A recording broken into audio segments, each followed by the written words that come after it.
Welcome back, guys, or if you're new to my channel, this is Automotive Anonymous, and I am currently sitting in the 2025 Mazda CX-5 Turbo Signature, which is the highest trim level of the Mazda CX-5, which is their best-selling vehicle by the Mazda brand. So today, I get to share how well does this vehicle drive. I'm just wrapping up my full review of it, and that is a lot of the exterior, a lot of the specs, a lot of the dimensions, a lot of other aspects of it.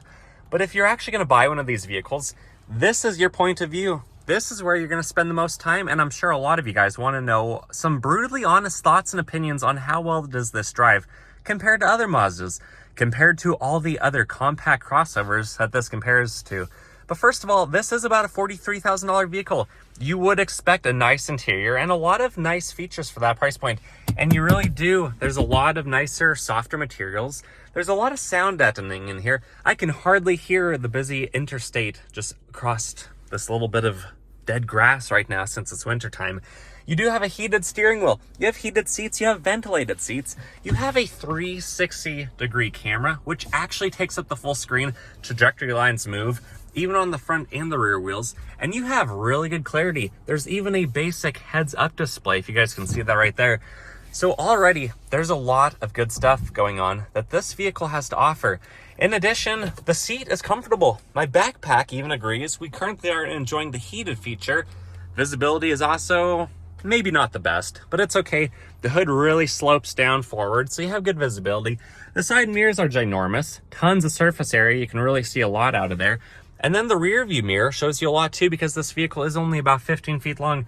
So with that said, if you guys get anything out of this video today, please give it a big like. Comment your thoughts and opinions below. Subscribe if you haven't already. Otherwise, we are in drive. I am going to launch out of this gravel pit, and we are going to see if we can get the turbo to spin the tires, or if the mechanical all-wheel drive system does good enough of a job to keep us held down to the road with some traction. In 3, 2, 1. Half throttle, I could hear the turbo going, and we actually kept some traction. All right, let's take this thing on the road, take it up to the highway and interstate speeds, and we will see how it does. The turbo is between the engine and the firewall. You can tell that it's there, but you don't get some crazy whistling, some crazy blow-off sounds. You can just tell that there's a little bit more than what's naturally aspirated about this engine. So having probably just the regular octane fuel in at 87, making about 227 horse, 310 torque. Let's see how it does to get up to speed.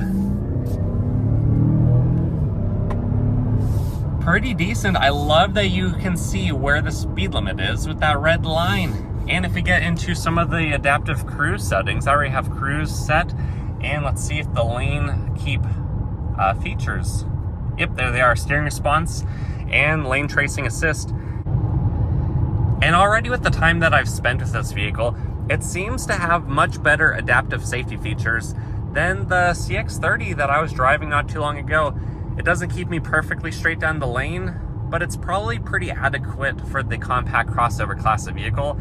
And if I'm quiet for just a few seconds, listen to the wind and road noise.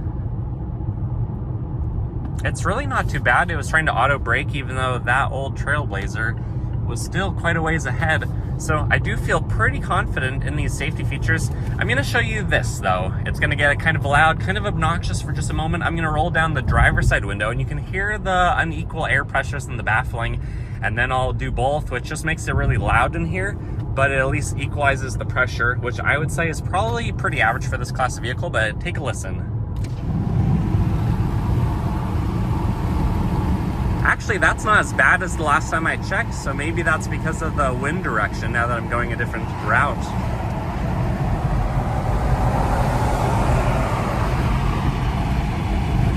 And we're rolling them back up now. So it's not too loud, too obnoxious, going 60 miles an hour with the windows down. Of course, the AC, the ventilated seats, the heated seats, whatever climate you need this to provide you, it's going to do a pretty good job. Mazda seats actually get hot enough that they're one of the very few vehicles that I ever would turn down. And I have seats that I like to be really high. I have pretty high heat tolerance, I would say. But back up to speed. And then partial brake pedal, maybe a third of the pedal. This does a really good job. It's just smooth, it's composed. It handles the road really well, changes directions quite decently.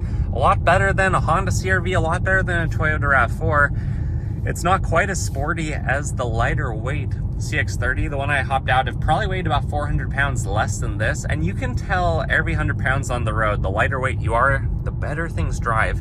And this with the turbo probably weighs about 3,900 pounds at the top of the spectrum. But it's just such a nice place to be. The back seats are not huge.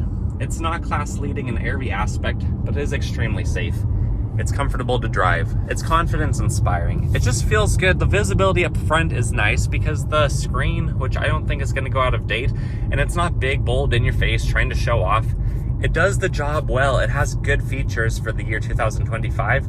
And it's kind of out of sight. It's not within most people's view. You can easily get the seats raised up higher if you need to, so that it wouldn't be in your view if it was to begin with.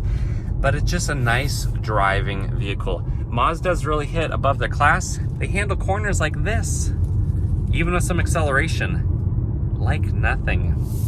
I honestly really enjoy my time driving these every single time that comes around. I've done a few other reviews of CX-5s for the year, but not a full turbo review. These do handle pretty good, even if it's the base model like the S-Select CX-5, but having the turbo, if you are a car enthusiast, or you're just gonna be towing a couple thousand pounds, you're gonna have your whole family, your pets, your stuff in the vehicle at all times, maxing out the 850-pound payload capacity, you might appreciate the turbo, especially if you drive in high elevation situations. Currently, I'm at about 4,000 feet. Let me show you what this does 0 to 60.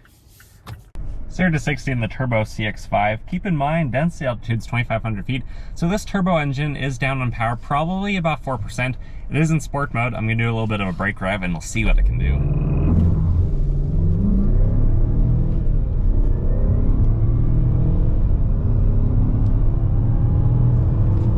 And true 0 to 60 came in at 7.12 seconds, or a high 6 without the foot of rollout.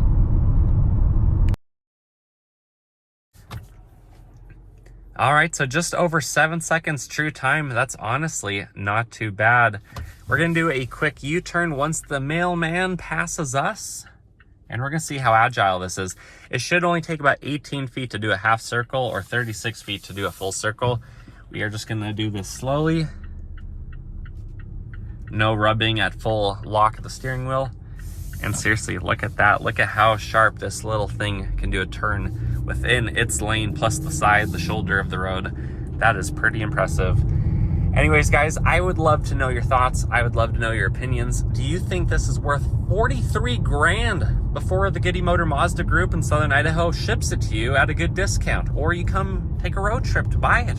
Whatever you're considering, you can get these for probably a little bit below MSRP, and for 43 grand, that ain't cheap, and I fully recognize that, but that is cheaper than the average vehicle transaction, and I think this vehicle has a lot more to offer than the average vehicle. It's faster than the average, it has more safety features and more creature comforts, and honestly, it's just a dang good vehicle. I'm not surprised why Mazda sells about 150,000 of these every single year in the United States market.